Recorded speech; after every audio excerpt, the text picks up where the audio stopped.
शान्ति। मीठे प्यारे बाबाको आजको मधुर महावाक्य रहेको छ। मिति 2077 साल पुस 10 गते शुक्रबार, तदनुसार 25 डिसेम्बर 2020 को। प्यारे बाबा हामीलाई आज मुख्य सारमा भन्नुहुन्छ, मिठे बच्चे, जबसम्म जिउनु छ बाबालाई याद गर्नु छ।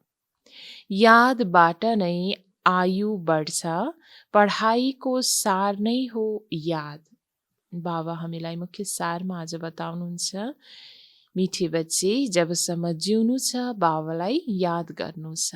यो अन्तिम घडीमा अहिले हामी कलियुगको अन्त्य समय पुरुषोत्तम सङ्गम युगमा अति नै थोरै समय बाँकी रहेको छ नयाँ दुनियाँ परिवर्तन हुनको लागि। त्यसैले बाबा हामीलाई पवित्रभन्दा पवित्र बन्नको लागि बाबा भन्नुहुन्छ, जबसम्म जिउनु छ एक बाबालाई याद गर्नु छ। यादबाट नै आयु बढ्छ, पढाइको सार नै हो याद। यस पढाइको सार नै विशेष मुख्य सार रहेको छ याद, अर्थात् यादबाट नै हामी आत्माको पनि आयु बढ्छ।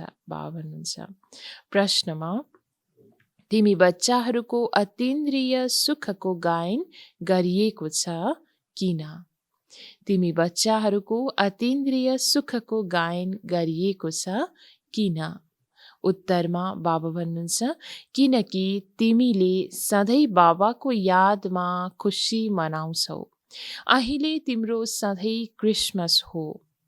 तिमीलाई भगवानले पढाउनुहुन्छ, यो भन्दा बढी खुसी अरू के हुन सक्छ? यो निरन्तरको खुसी हो, त्यसैले तिम्रो नै अतीन्द्रिय सुखको गायन गरिएको छ। बाबा हामीलाई आज प्रश्न उत्तरमा भन्दै हुनुहुन्छ कि हामी बच्चाहरू जो ब्राह्मण बनेका छौँ, बाबाको हर खजानाको अधिकारी हामी आत्मा, सुख, ज्ञान, गुणको, शक्तिको खजानाले बाबाले हामीलाई सदा भरपूर बनाउनुहुन्छ भने बाबा भन्नुहुन्छ, हाम्रो लागि सदा क्रिसमस रहेको छ। दुनियाँमा हदमा त केही दिनको लागि मात्रै अनेक उपहारको लेनदेन, खजानाको लेनदेन गर्ने गरिन्छ र क्रिसमस मनाउने गरिन्छ। हदमा अतीन्द्रिय सुखको अनुभव गर्ने प्रयत्न गर्छन् भने हाम्रो लागि बाबाले दिनानुदिन आएर जसरी ज्ञानको खजाना, गुणको खजाना लुटाउँदै हुनुहुन्छ भने हाम्रो लागि सदा क्रिसमस रहेको छ। बाबा भन्नुहुन्छ कि तिमीलाई भगवानले पढाउनुहुन्छ, यो भन्दा बढी खुसी अरू के हुन सक्छ? त यो निरन्तर खुसी हो। त्यसैले नै बाबा भन्नुहुन्छ कि यो ब्राह्मण आत्माहरूको अतीन्द्रिय सुखको गायन नै दुनियाँमा गरिएको छ। गीत साज, नयनहीनको राह दिखाऊ प्रभु। ओम शान्ति। ज्ञानको तेस्रो नेत्र दिने रुहानी बाबाले रुहानी बच्चाहरूलाई सम्झाउनुहुन्छ। ज्ञानको तेस्रो नेत्र बाबा सिवाय अरू कसैले दिन सक्दैन। अहिले बच्चाहरूलाई ज्ञानको नेत्र मिलेको छ। अहिले बाबाले सम्झाउनु भएको छ, भक्ति मार्ग हो नै अँध्यारो मार्ग। अहिले बाबाले हामीलाई सत्य प्रकाशित, बाबाले आत्मालाई गराउँदै हुनुहुन्छ ज्ञानको प्रकाशबाट भने ज्ञान मार्ग जसरी उज्यालो भन्दा उज्यालो प्रकाशले भरिपूर्ण मार्ग हो भने भक्ति मार्ग हो नै अँध्यारो मार्ग। जसरी रातमा उज्यालो नहुँदा मनुष्यले धक्का खान्छन्, गाइएको पनि छ, ब्रह्माको रात ब्रह्माको दिन। सत्य युगमा यस्तो भनिँदैन, हामीलाई मार्ग बताउनुहोस्, किनकि अहिले तिमीलाई मार्ग मिलिरहेको छ। जुन मार्ग अहिले बाबाले सत्य मार्ग बताउँदै हुनुहुन्छ, त्यस सत्य मार्गमा चल्नाले हामी आधा कल्पसम्म प्रकाशित आत्मा कहिले पनि भड्किँदैनौँ। बाबा आएर मुक्तिधाम र जीवन मुक्तिधामको मार्ग बताइरहनु भएको छ। अहिले तिमीले पुरुषार्थ गरिरहेका छौ। अहिले जानेका छौ, बाँकी थोरै समय छ, दुनियाँ त परिवर्तन हुँदैछ। यो त गीत पनि बनेको छ, दुनियाँ परिवर्तन हुँदैछ। तर मनुष्य बिचराले जानेका छैनन् दुनियाँ कहिले परिवर्तन हुन्छ, कसरी परिवर्तन हुन्छ, कसले बताउँछ, किनकि ज्ञानको तेस्रो नेत्र नै छैन। यसरी दुनियाँमा हो परिवर्तन हुँदैछ, हरेकले महसुस त गर्दैछन्, तर कुन प्रकारले परिवर्तन भइरहेको छ, कस्तो दुनियाँ आउनेवाला छ, यो भने कसैले बताउँदैन। एक बाबाले मात्रै हामीलाई यो ज्ञानको तेस्रो नेत्र दिँदै हुनुहुन्छ, जुन दुनियाँमा कसैको पासमा पनि यो नेत्र छैन। अहिले तिमी बच्चाहरूलाई यो तेस्रो नेत्र मिलेको छ, जसद्वारा तिमीले यस सृष्टिको चक्रको आदि मध्य अन्त्यलाई जानेका छौ। अहिलेको समयमा नै बाबाले हामीलाई जुन ज्ञानको तेस्रो नेत्र दिनुभएको छ, यसद्वारा नै हामीले सृष्टिको चक्रको आदि मध्य अन्त्यलाई जान्न सक्छौँ। तिम्रो बुद्धिमा यही ज्ञानको सेक्रिन छ। जसरी थोरै सेक्रिन पनि धेरै गुलियो हुन्छ, त्यस्तै यो ज्ञानका दुई शब्द मन मना भव, मध्याजी भव। यही सबैभन्दा मिठो चिज हो। केवल बाबालाई याद गर। बाबा आउनुहुन्छ र आएर मार्ग बताउनुहुन्छ। कहाँको मार्ग बताउनुहुन्छ? अवश्य पनि भगवानले मार्ग बताउनुहुन्छ भनेर भक्तिदेखि नै गायन त गरिएको छ, तर कुन मार्ग, कहाँको मार्ग बताउनुहुन्छ? शान्तिधाम र सुखधामको। त्यसैले बच्चाहरूलाई खुसी हुन्छ। दुनियाँले जान्दैन खुसी कहिले मनाइन्छ। खुसी त नयाँ दुनियाँमा मनाइन्छ नि। यो त बिल्कुल सामान्य कुरा हो। पुरानो दुनियाँमा खुसी कहाँबाट आउँछ? पुरानो दुनियाँमा मनुष्यले त्राही त्राही गरिरहेका छन्, किनकि तमो प्रधान छन्।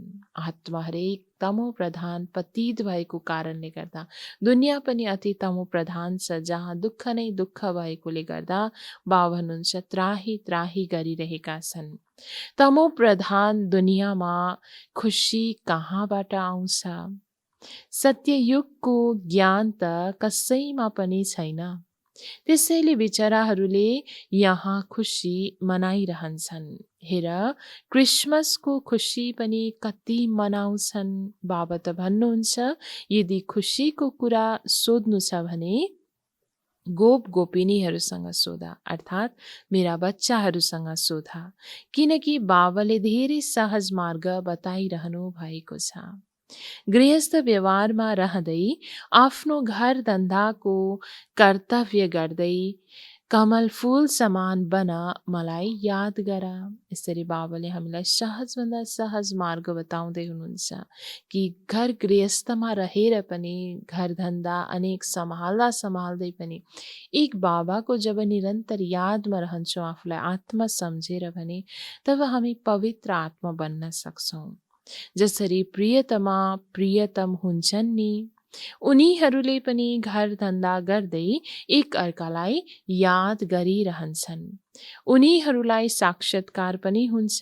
जस्तै लैला मज्नु, हीरा राझा, उनीहरू विकारको लागि एक अर्काको प्रिय हुँदैनन्। उनीहरूको प्रेमको बारेमा गाइएको छ। त्यसमा एक अर्काका प्रिय हुन्छन्, तर यहाँ त्यो कुरा होइन। यहाँ त तिमी जन्म जन्मान्तर उहाँ प्रियतमको प्रियतमा नै रहेका छौ।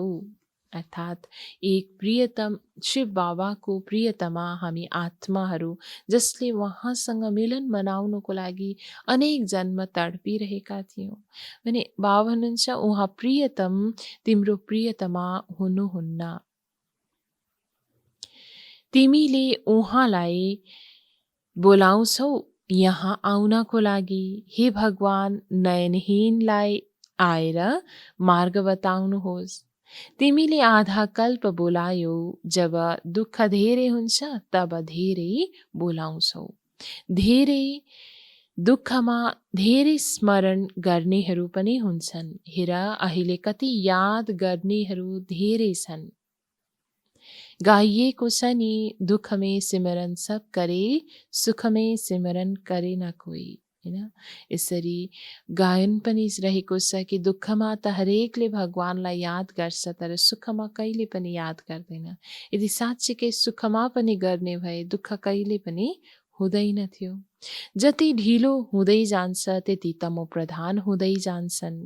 तिमी चढिरहेका छौ, उनीहरू अझै झरिरहेका छन्, किनकि जबसम्म विनाश हुँदैन तबसम्म तमो प्रधानता वृद्धि भइरहन्छ।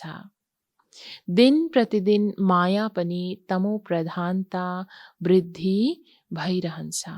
बाबा भन्नुहुन्छ दुनियाँमा विकारीपना तमो प्रधानता झन्झन वृद्धि भइरहेको छ, किनकि दुनियाँमा कलियुग अझै बढी नै रहेको छ। तर हामीलाई बाबाले सङ्गम युगमा ल्याएर नयाँ दुनियाँको लागि तयार गर्दै हुनुहुन्छ भने हामी चढिरहेका छौँ, उनीहरू झरिरहेका छन्। यस समयमा बाबा पनि सर्वशक्तिवान हुनुहुन्छ भने माया पनि फेरि सर्वशक्तिवान यस समयमा छ। ऊ पनि जबरदस्त छ। अन्त्य समय आइरहेको छ, मायाले पनि विदाई लिने बेला आइरहेको छ तेरे। त्यसैले अन्त्य समयमा मायाले पनि जति सक्दो आफ्नो तमो प्रधानता प्रबलता देखाइरहेको छ। बाबा भन्नुहुन्छ ऊ पनि अहिलेको समयमा अति जबरदस्त भइसकेको छ। तिमी बच्चाहरू यस समयमा ब्रह्मामुख वंशावली ब्राह्मण कुल भूषण हौ। तिम्रो हो सर्वोत्तम कुल। यसलाई उच्चभन्दा उच्च कुल भनिन्छ। यस समयमा तिम्रो यो जीवन अमूल्य छ। त्यसैले यस जीवनको अर्थात् शरीरको सम्हाल पनि गर्नुपर्छ, किनकि 5 विकारको कारण शरीरको पनि आयु त कम हुँदै जान्छ नि। त्यसैले बाबा भन्नुहुन्छ यस समयमा 5 विकारलाई छोडेर योगमा रह्यो भने आयु बढ्छ। जति आत्मा विकारको जन्जालमा फस्दै जान्छ, विकारी बन्दै जान्छ, त्यति शरीर पनि उसले धारण गरेको कमजोर बन्दै जान्छ र आयु कम हुँदै जान्छ जीवनको अर्थात् शरीरको। तर बाबा भन्छ कि 5 विकारको बदलामा जति हामीले बाबाको यादमा रहेर आफूमा सद्गुणहरू भरिपूर्ण गर्छौँ भने आयु पनि बढ्दै जान्छ। आयु बढ्दै बढ्दै भविष्यमा तिम्रो आयु 150 वर्षको हुन्छ। अहिले त्यति छैन, त्यसैले बाबा भन्नुहुन्छ यस शरीरको पनि धेरै सम्हाल राख्नुपर्छ। नत्र भनिन्छ यो शरीर कामको छैन, माटोको पुतला हो। अहिले तिमी बच्चाहरूलाई समझ मिलेको छ, जबसम्म जिउनु छ बाबालाई याद गर्नु छ।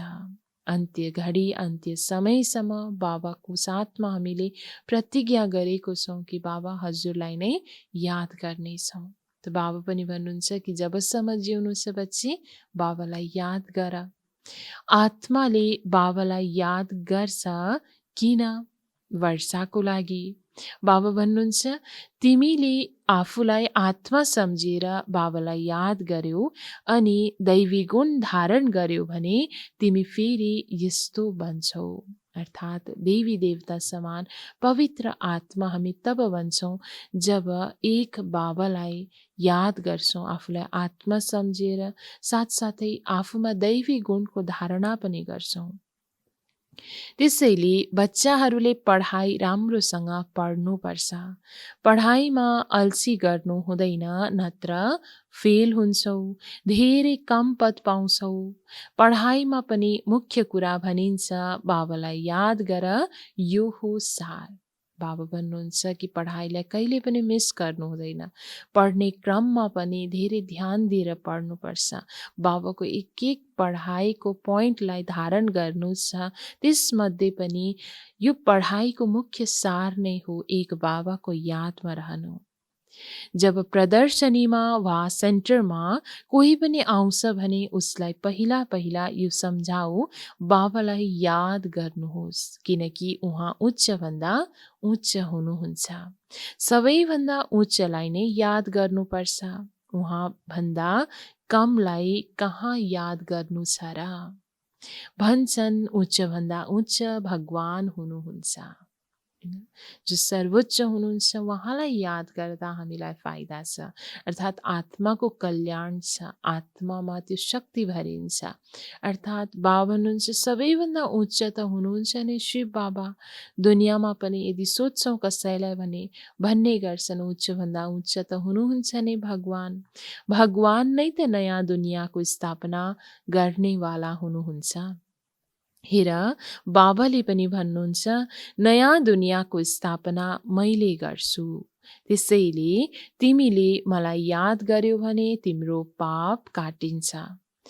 त्यसैले यो पक्का निश्चय गर, किनकि बाबा पतित पावन हुनुहुन्छ नि।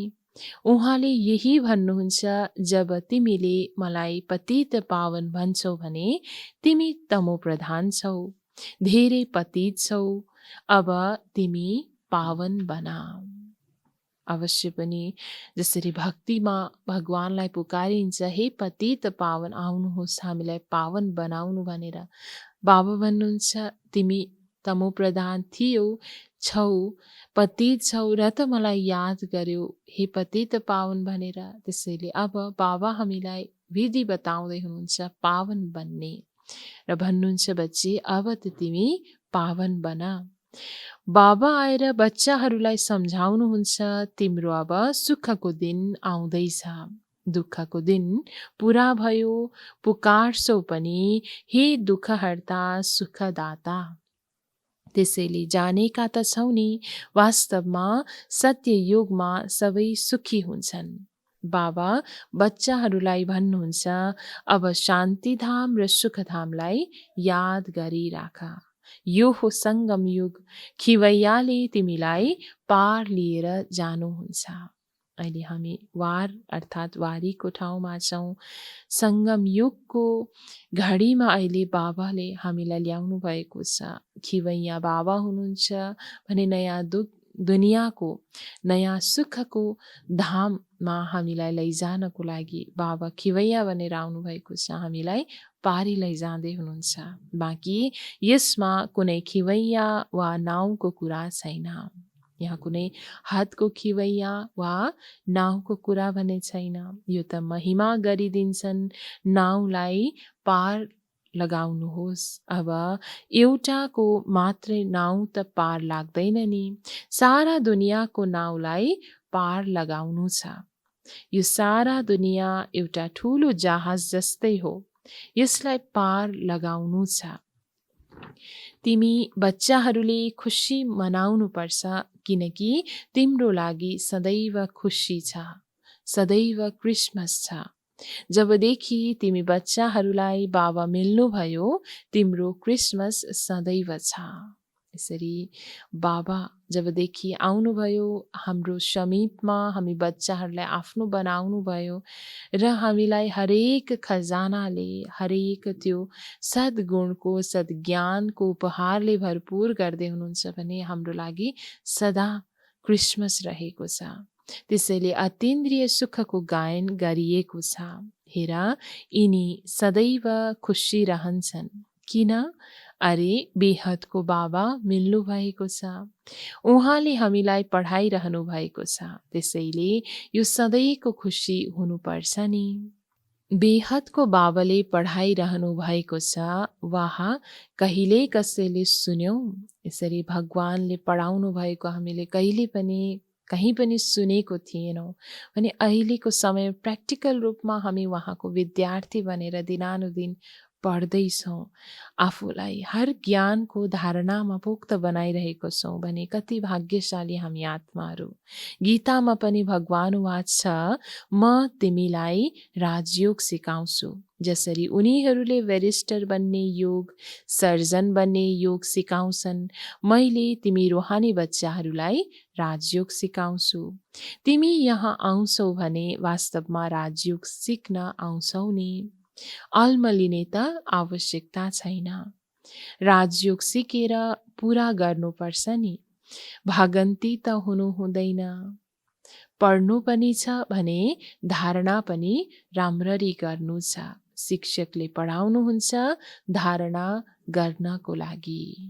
यसरी बाबा भन्नुहुन्छ राज्यको पढाइ हामी पढ्दैछौँ, जो अहिलेसम्म पुरा त भएको छैन। निरन्तर बाबाले हामीलाई अन्त्य समयसम्म पढाउनु हुनेछ भने पुराभन्दा पुरा यस राज्यको पढाइलाई सिकेर हामी एकदम नयाँ दुनियाँको लागि लायक बन्नु छ। बाबा भन्नुहुन्छ बिचमा भागन्ती हुनु हुँदैन।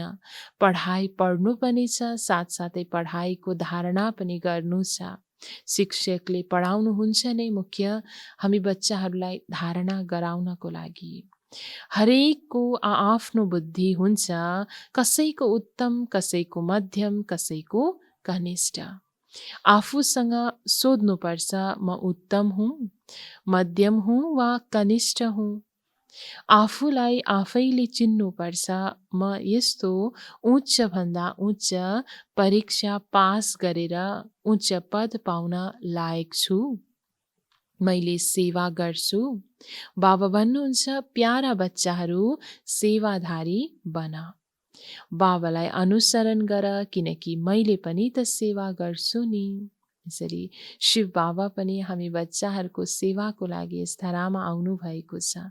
त्यस्तै बाबाको मद्दतगार हामी बच्चाहरूले पनि बाबाको हर कार्यमा हामीले मद्दत पुर्याउनु छ, सेवा गर्नु छ। आफैले आफैलाई घरिघरि सोध्नु छ कि जसरी बाबा यस धरामा आएर हामी बच्चाहरूको सेवा गर्दै हुन्छ, त्यस्तै म पनि कहाँसम्म गर्दैछु कि छुइनँ। आएको नै छु सेवा गर्नको लागि। हरेक दिन सेवा गर्छु, किनकि रथ पनि त लिएको छु नि। बाबा बताउनुहुन्छ कि हरेक दिन बाबा हामी बच्चाहरूको सेवाको लागि नै यो रथलाई पनि धारण गर्नुहुन्छ। रथ पनि मजबुत राम्रो छ।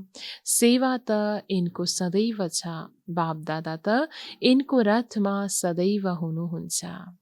यिनको शरीर बिमारी भयो भने पनि म त बसेको छु नि। म यिनी भित्र बसेर लेख्छु। यदि यो मुखबाट बोल्न सकिन भने पनि लेख्न सक्छु। मुरली मिस हुँदैन। जबसम्म बस्न सक्छु, लेख्न सक्छु, तबसम्म म मुरली पनि बजाउँछु। बच्चाहरूलाई लेखेर पठाइदिन्छु, किनकि सेवाधारी हुँ नि। यसरी बाबाले कमजोर शरीर भए तापनि, रथ भए तापनि त्यसलाई मजबुती भर्नको लागि बाबाले विशेष भन्नुहुन्छ कि बच्चाहरूमा पनि कहिले पनि कमजोरी नआओस् त्यसको ख्याल राख्दै। मुरली कहिले पनि मिस हुने छैन बच्चाहरू भन्दै बाबा भन्नुहुन्छ जबसम्म बस्न सक्छु, लेख्न सक्छु या त मुरली बजाउन सक्छु तबसम्म बजाउने नै छु। अर्थात् कहिले पनि बच्चाहरूलाई त्यो जुन आत्माको खुराक रहेको छ आवश्यक, त्यो कहिले पनि टुटाउने छैन। बाबा आएर सम्झाउनुहुन्छ, तिमीले आफूलाई आत्मा सम्झेर निश्चय बुद्धि भएर सेवामा लाग। बाबाको सेवा ईश्वरीय सेवामा। जसरी उनीहरूले लेख्छन् अन हिज म्याजेस्टिज सर्भिस, अब तिमी के भन्छौ? यो म्याजेस्टी भन्दा पनि उच्च सेवा हो, किनकि म्याजेस्टी अर्थात् महाराजा बनाउनुहुन्छ। दुनियाँमा कोही महाराजाहरूको सेवामा उपस्थित हुन्छन् भने यसरी भन्ने गर्छन् भने, तर हामी त बाबाले हामी बच्चाहरूलाई त महाराजा बनाउँदै हुनुहुन्छ। अर्थात् महाराजा बनाउनेवाला उच्च बाबाको सेवामा हामी अहिले उपस्थित छौँ। यो पनि तिमीले बुझ्न सक्छौ। वास्तवमा हामी विश्वको मालिक बन्छौँ। तिमी बच्चाहरूमा जसले राम्रोसँग पुरुषार्थ गर्छन् उनीहरूलाई नै महावीर भनिन्छ। त्यसैले यो जाँच गर्नुपर्छ को महावीर हो? जो बाबाको निर्देशनमा चल्छन्। बाबा सम्झाउनुहुन्छ, प्यारा बच्चाहरू आफूलाई आत्मा सम्झ, भाइ भाइलाई हेर। बाबाले आफूलाई भाइहरूको बाबा सम्झनुहुन्छ र भाइहरूलाई नै हेर्नुहुन्छ। सबैलाई त देख्नुहुन्न। यसरी बाबा भन्नुहुन्छ, जसरी बाबाले पनि हामी आत्मालाई नै हेर्नुहुन्छ। जो आत्मा आत्मा भाइ भाइहरूको म बाबा हुँ भनेर आफूलाई त्यो महसुस गर्नुहुन्छ भने त्यस्तै हामीले पनि एकअर्कालाई भाइ भाइको दृष्टि राख्दै आफूलाई आत्मा निश्चय गरेर एक बाबालाई याद गर्नु छ।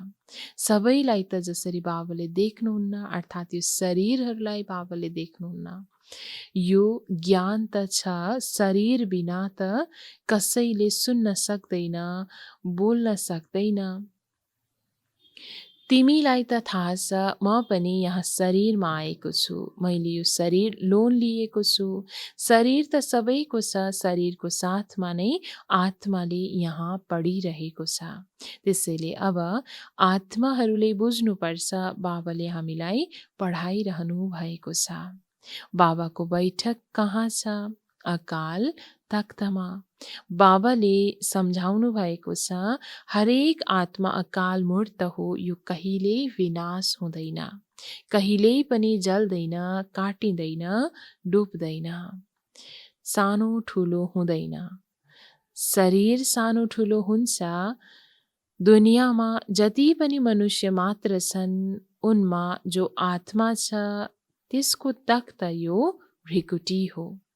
शरीर भिन्न भिन्न छन्, कसैको अकाल तख्त पुरुषको, कसैको स्त्रीको, कसैको बच्चाको। यसरी बाबा बताउनुहुन्छ शरीर त भिन्न भिन्नै हुन सक्छ, त्यही अनुसारको तख्त पनि अलग अलग होला, तर त्यसमा निवास गर्ने आत्मा एकै प्रकारको हुन्छ। जब जब कसैसँग कुरा गर्छौ तब यही सम्झ म आत्मा हुँ, आफ्नो भाइसँग कुरा गर्दैछु, बाबाको सन्देश दिन्छु। शिव बाबालाई याद गर्नुभयो भने यो जुन खिया लागेको छ त्यो निस्केर जान्छ। जसरी सुनमा मिसावट भयो भने मूल्य कम हुँदै जान्छ, त्यसै गरी तिम्रो पनि मूल्य कम भएको छ। यसरी बाबाले हामीलाई आएर सम्झाउनु भयो कि जसरी सुनमा पनि जति मिसावट हुँदै जान्छ, मूल्य कम हुँदै जान्छ गहनाको भने, त्यही अनुसार बाबा भन्नुहुन्छ कि आत्माको पनि मूल्य अहिले कम भएको छ, किनकि तमो प्रधानता यसमा रहेको छ। अहिले बिल्कुलै मूल्य कम भएको छ। यसलाई कङ्गाल पनि भनिन्छ। भारत कति धनवान थियो, अहिले ऋण लिइरहन्छन्। विनाशमा त सबैको पैसा खत्तम भएर जान्छ, दिने लिने सबै खत्तम हुन्छन्। बाँकी जो अविनाशी ज्ञान रत्न लिनेहरू छन् तिनीहरूले फेरि आएर आफ्नो भाग्य लिन्छन्। यसरी बाबा भन्दै हुनुहुन्छ दुनियाँमा हरेकको हदको धनको लेनदेन चलिरहेको छ अहिले, जो अन्त्य समयमा लिनेवाला पनि दिनेवाला पनि दुवै खत्तम हुन्छन्। बाँकी अहिले जो बाबाको साथमा लेनदेन गरिरहेका हामी बच्चाहरू छौँ, जसले अहिले अविनाशी ज्ञान लिइरहेका छौँ बाबासँग भने यस अनुसारको प्रारब्ध भोलिको दिनमा हाम्रो भाग्यमा हामीले फेरि लिनेछौँ। अच्छा, मीठे मीठे सिक्लिँदै बच्चाहरूप्रति माता पिता बाप दादाको याद प्यार एवं गुड मर्निङ। रुहानी बाबाको रुहानी बच्चाहरूलाई नमस्ते, रुहानी बच्चाहरूको रुहानी बाबालाई गुड मर्निङ, नमस्ते बाबा, नमस्ते। धारणाको लागि मुख्य सार 1 नम्बरमा बाबालाई अनुसरण गरेर बाबा समान सेवाधारी बन्नु छ। आफूलाई आफै चिन्नु छ, म सबैभन्दा उच्च परीक्षा पास गरेर उच्च पद पाउन लायक छु। बाबा धारणा 1 मा हामीलाई भन्नुहुन्छ आज कि बाबालाई अनुसरण गरेर बाबा समान सेवाधारी बन्नु छ भने बाबा भन्नुहुन्छ आफैले आफैलाई त्यो चेक गर्नु छ, आफैले आफैलाई चिन्नु छ कि म सबैभन्दा उच्च परीक्षा अहिलेको पास गरेर उच्च पद पाउनको लागि कहाँसम्म लायक छु कि छैन। धारणा 2 मा बाबाको निर्देशनमा चलेर महावीर बन्नु छ। जसरी बाबाले आत्माहरूलाई देख्नुहुन्छ, पढाउनुहुन्छ, त्यस्तै आत्मा भाइ भाइलाई देखेर कुरा गर्नु छ। बाबाको निर्देशन अहिले हामीलाई मिलेको छ। बाबा भन्नुहुन्छ बच्ची आफूलाई आत्मा सम्झेर एक बाबालाई याद गर्नु। यसरी नै हर बाबाको निर्देशनमा चलेर महावीर बन्नु छ भने बाबा भन्नुहुन्छ आफूलाई आत्मा सम्झेर हर आत्मा एकअर्कालाई भाइ भाइ देखेर कुरा गर्नु छ। जस्तो बाबाले हामीलाई देख्नुहुन्छ त्यही स्वरूपमा एकअर्कालाई पनि देख्नु छ। वरदान बाबा आज हामीलाई दिनुहुन्छ, तनको तन्दुरुस्ती, मनको खुसी र धनको समृद्धिद्वारा श्रेष्ठ भाग्यवान भव। तनको तन्दुरुस्ती, मनको खुसी र धनको समृद्धिद्वारा श्रेष्ठ भाग्यवान भवको वरदान बाबा आज दिनुहुन्छ। वरदानको विस्तारमा बाबा भन्नुहुन्छ, संगम युगमा सदा स्वमा स्थित रहेमा तनको कर्मभोग अति कष्टबाट काँडा बन्न पुग्छ। तनको रोग योगमा परिवर्तन गरिदिन्छौ, त्यसैले सधैँ स्वस्थ छौ। मनमना भव हुनुको कारणले खुसीको खानीबाट सधैँ सम्पन्न छौ, त्यसैले मनको खुसी पनि प्राप्त हुन्छ र ज्ञान धन सबै धनहरूभन्दा श्रेष्ठ हुन्छ। ज्ञान धन भएकाहरूको प्रकृति स्वतः दासी बन्छ र सर्व सम्बन्ध पनि एकको साथमा हुन्छ। सम्पर्क पनि होली हंसहरूसँग हुन्छ। त्यसैले श्रेष्ठ भाग्यवानको वरदान स्वतः प्राप्त हुन्छ। यसरी बाबा भन्नुहुन्छ कि संगम युगमा सदा स्वमा स्थित रहनु अर्थात् आफूलाई आत्मिक स्वरूपमा स्थित जसले राखेको छ भने उसको तनको कर्मभोग पनि कडाभन्दा कडा कर्मभोग, कष्टदायक कर्मभोग पनि सानो काँडा समान बन्न पुग्छ। बाबा भन्नुहुन्छ तनको रोग योगमा परिवर्तन हुन्छ भने सधैँ स्वस्थ हामी रहन सक्छौँ। मन मना भव हुनुको कारणले अर्कोतर्फ बाबा भन्नुहुन्छ खुसीको खानीबाट सधैँ सम्पन्न हुन्छौँ।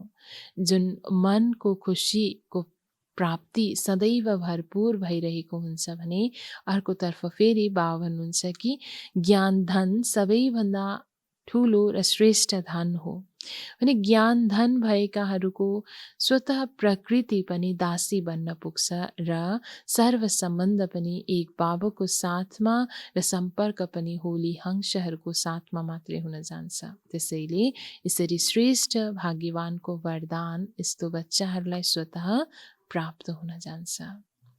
स्लोगनमा बाबा भन्नुहुन्छ याद र सेवा दुवैको सन्तुलन नै डबल लक अर्थात् तालचा हो। याद र सेवा दुवैको सन्तुलन नै डबल लक हो।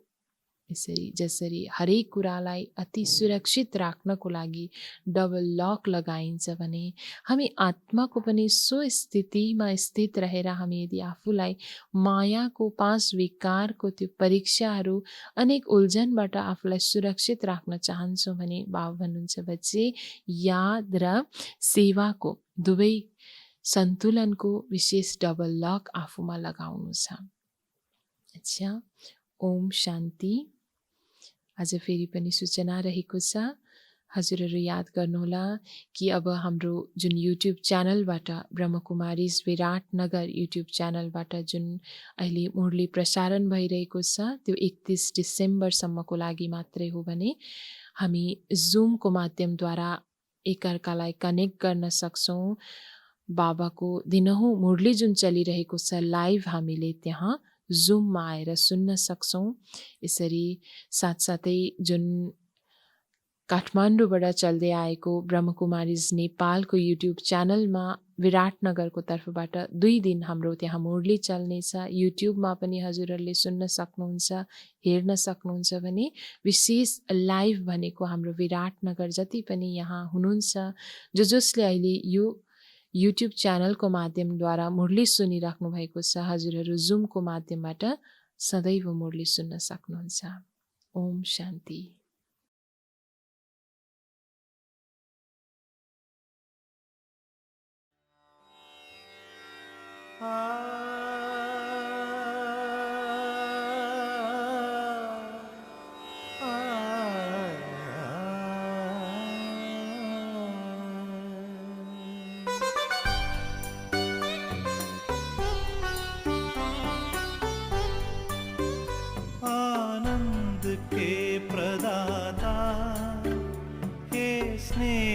शक्ति दाता, अव्यक्त बाप दादा सादर पधारिए।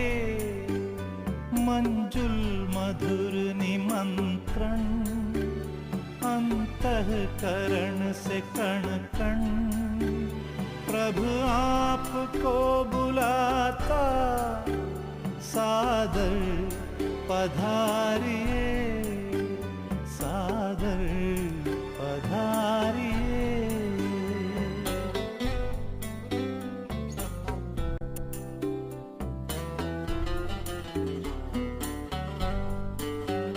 बिछड़े हैं कल्प भर के, प्यासे मिलन के कब से, बच्चे बुला रहे हैं, मिल जाओ आज हमसे। दृष्टि से सृष्टि रच दो, मुरली से रंग भर दो, वरदानों के हे दाता, सादर पधारिए, सादर पधारिए।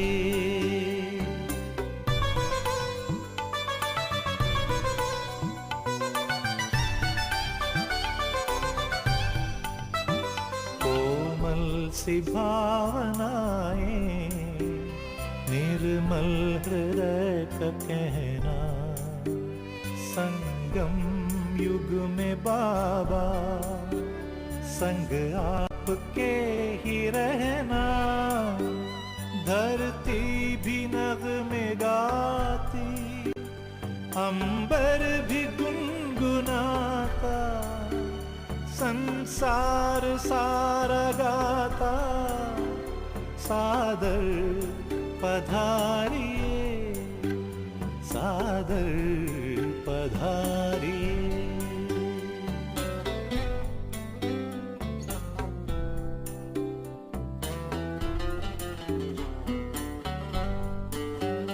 तेरे प्यार को संजोए, नैनों को हैं भिगोए, यादों के मोतियों को सांसों में है पिरोए। वो सद्गुणों के सागर भरने हर एक गागर, हर ही तुम्हें बुलाता, सादर पधारिए, सादर पधारिए। आनंद के प्रदाता, हे स्नेह शक्ति दाता, अव्यक्त बाप दादा, सादर